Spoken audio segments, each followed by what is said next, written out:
Hello everyone, how is everybody doing today? Thank you so much for joining me. Today I'm going to tell you guys a true crime case. It's a recent case that took place in Taxco, Guerrero, Mexico. Honestly, the way I found about this case, it was not pleasant at all. It was actually pretty disturbing. I was scrolling through X when a video popped up. All I saw was an angry mob dragging a topless lady out of a police car and beating her to death. At first, I was like, what the fuck is going on? Why are the police letting this happen? What did this woman do? And so I investigated and found out. This is the story of 8-year-old Camila Gomez Ortega.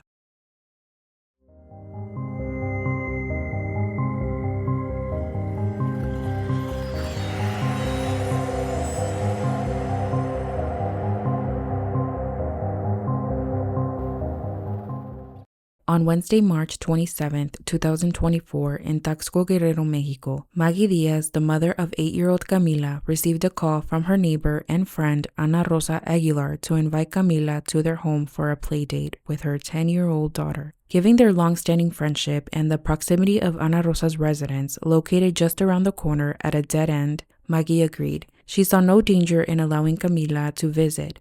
Plus, Ana Rosa's daughter and Camila were very close. They were like best friends. They went to each other's houses all the time, so this wasn't anything out of the ordinary. At approximately 1 p.m., Camila left her home, excitedly heading towards her best friend's house for what she thought would be a fun, playful visit. Unfortunately, that wasn't the case. By 4 p.m., Maggie decided that it was time for Camila to come home, so she went searching for her daughter at Ana Rosa's house. Upon arrival, Ana Rosa informed her that Camila had never made it to their home, and the search for Camila began. After searching the surrounding areas with assistance of concerned neighbors, Maggie realized Camila was nowhere to be found. With a heavy heart, she made the decision to go to the police station and file a report for her missing daughter. While in the police station filling out the missing persons report, she received a chilling text message. The message claimed that Camila had been kidnapped and demanded a ransom of 250,000 pesos for her safe return. I cannot even imagine what her parents must have felt at that moment. However, with remarkable determination, they persevered in their quest for clues and ultimately uncovered the most crucial piece of evidence. The family managed to get security footage from the nearby residences and businesses, and this is what it showed.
It captured Camila excitedly making her way to Ana Rosa's house, confirming her arrival at the residence. So again, she did indeed enter Ana Rosa's home. About an hour later, Ana Rosa is seen emerging from the house carrying a basket of laundry, followed by a man carrying a large black plastic bag. They proceed across the street to a taxi, where they place the plastic black bag, later believed to contain Camila's deceased body, into the trunk of the vehicle. After seeing this footage, Camila's family and neighbors were convinced that Ana Rosa, along with certain family members, had something to do with Camila's disappearance. They showed police the footage and demanded they arrested and interrogated Ana Rosa for answers. But the police didn't do anything, and the family felt they were being ignored. The family began to feel disregarded, sensing a lack of urgency required to find Camila. They felt their concerns weren't being taken seriously. Although the police assured them that they were investigating and had issued an alert with Camila's information for any tips, the pace of progress, though, felt sluggish. Thankfully, they were able to successfully track down the taxi driver that same night, who was revealed to be Ana Rosa's boyfriend, Jose Ricardo. He was detained and taken in for questioning. In the early hours of Thursday, March 28, 2024, Camila's lifeless body was discovered on the Taxco-Cuernavaca roadside, concealed within a black plastic bag. Very soon, an autopsy was performed and determined Camila's cause of death as asphyxiation by strangulation, with no further details disclosed. Upon receiving the news, Camila's parents were plunged into every parent's worst nightmare. Devastation engulfed them as they grappled with the reality that their beloved daughter was no longer with them. In an interview, Maggie candidly expressed their profound sorrow, acknowledging the painful realization that they had placed their trust in the wrong individuals. Mi niña la quería, su único pecado de mi niña fue querer demasiado a esa niña y a la mamá, porque hasta la mamá la quería mucho, sí, pero de que yo cuidaba a mi hija, la cuidaba. Confié ayer, confié en las personas equivocadas porque me dieron una cara diferente también a mí. Local authorities later officially confirmed they were investigating a woman and two men for aggravated homicide in connection to Camila's murder. By this point, family, friends, and neighbors knew those suspects were none other than Ana Rosa and certain family members. They were outraged because they felt like the footage was all the evidence they needed to be arrested immediately and interrogated.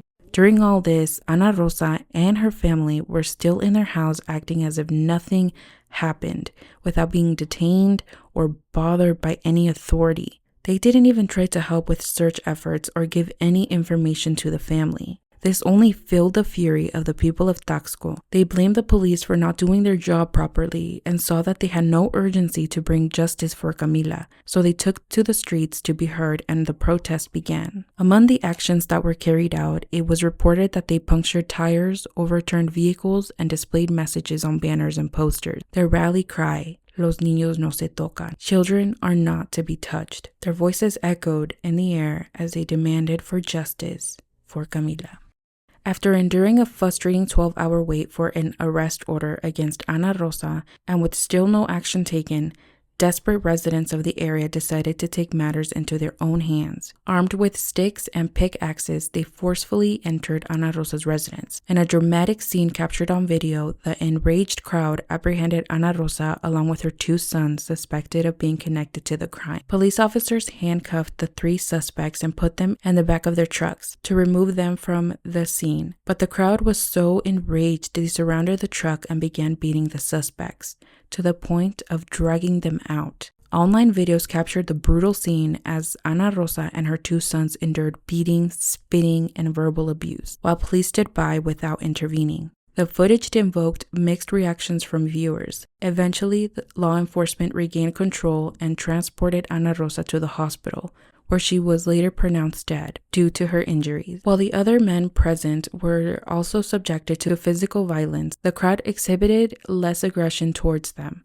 Ana Rosa was considered the mastermind and the main aggressor, so she took the hit the hardest. Camila's uncle affirmed that the people did justice in the face of the inactivity of the government, who, having all the evidence, did nothing to seek justice.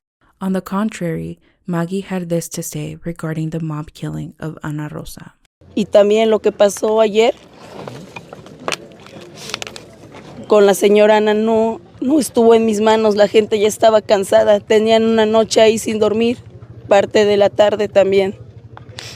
Ya estaban cansadas, yo ni siquiera estaba ahí, no era lo que yo quería. También para la persona que está diciendo, yo no era lo que quería, yo la quería viva. Yo la quería viva para que sufra el mismo tiempo que yo voy a sufrir, pero ella pudriéndose en la cárcel por lo que le hizo a una niña que lo único que hacía era querer a su hija. Espero que a ninguna niña pase lo que pasó a mi niña. Ninguna niña merece eso. Ninguna niña merece que le corten sus sueños. Ninguna familia merece que la destruyan como destruyeron la mía. Porque mataron a mi niña, pero también mataron parte de mí. Yo sé que mi vida nunca va a ser la misma. De verdad, ninguna mamá merece pasar por este dolor. Y no se lo deseo a nadie.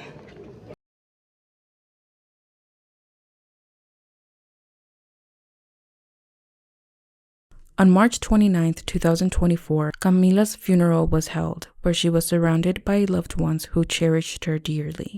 Camila was a beautiful, sweet, and kind-hearted little girl with aspirations of becoming a nurse. It's profoundly unjust that her life was tragically cut short. It's simply heartbreaking. It's just not fair. There are still so many unanswered questions. I hope one day her family and loved ones get all the answers they deserve. But as of now, I wish her family and loved ones peace and strength. Rest in peace, Camila Gomez Ortega. So yeah, you guys, that is the story of Camila Gomez Ortega. This is honestly a very, very tragic case, and when I heard about it, it really broke my heart. Not only, for Camila, obviously, but her family and her mother, who she has been through so much. And this case really, it went viral. Everybody talked about it. The news picked it up and was reporting it like crazy, to the point that this reporter actually came out and blamed on national television that Maggie, Camila's mother, was also to blame for her daughter's murder, for allowing Camila to go to her neighbor's house. And it's just crazy because this person, Ana Rosa, was actually a very close friend of Maggie. So, which is just so strange, as to why, what's the motive?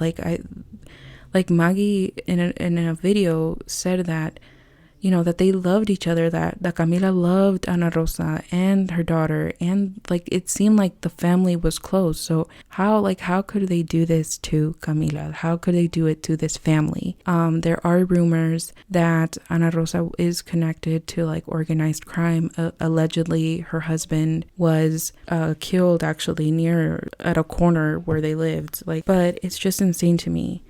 But, that's besides the case. It's just so crazy that Maggie was on national television. They literally blamed her for her daughter's murder. It's insane to me.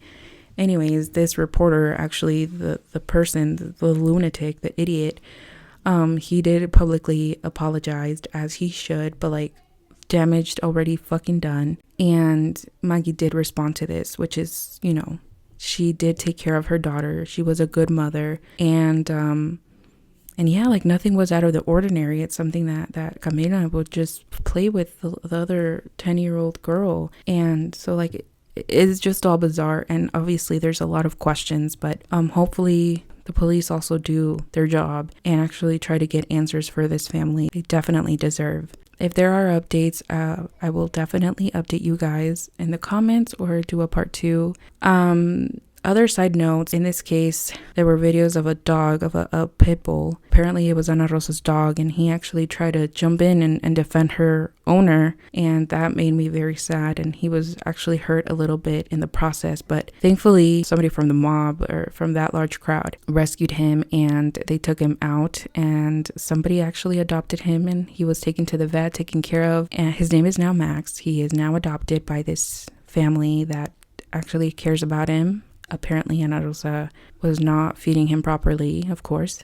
Oh, and also a very important note, there are 2 suspects connected to Ana Rosa's murder because it is considered homicide. I think it's a woman and a man. And if you look at these videos, you can clearly see 2 main individuals who are actually pounding on this woman.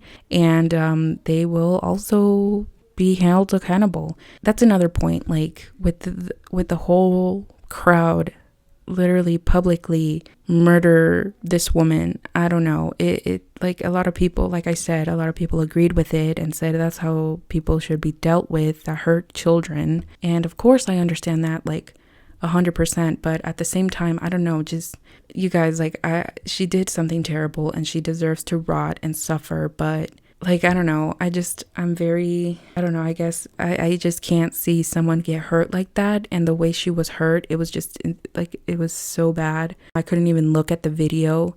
And still today, like, I just couldn't. They literally pulled her out of the truck by her hair, and she was pounded in the face by men and women combined and spit on and stomped on, and she was topless at some point, and and the police just standing there. Like, I get it, but at the same time, you guys, like, I don't know, I'm human and I don't like seeing anyone get hurt. I don't know, it's crazy. But yeah, you guys, let me know your thoughts on that. And I know Mexico has a lot of problems with women being killed and children. It's a huge problem that I will definitely make a video about. But yeah, let me know your guys' thoughts on this case. And yeah, I will see you guys next week. I hope you guys enjoyed. This is my first video, actually. I know it might not be the greatest one, but I hope you guys really enjoyed and I did my best. And yeah, let me know what you guys think, you guys. Stay safe, stay alert, and until next time, bye.